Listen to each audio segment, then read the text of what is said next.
Still coughing after 3 weeks, not normal. A cough from an infection usually lasts 2 to 3 weeks.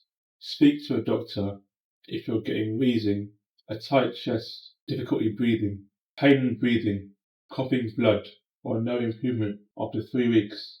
Most coughs are harmless, but some can be a sign of something more serious. If you're not sure what cough you have, go to my page to watch part 2, the types of coughs. It's not what you think.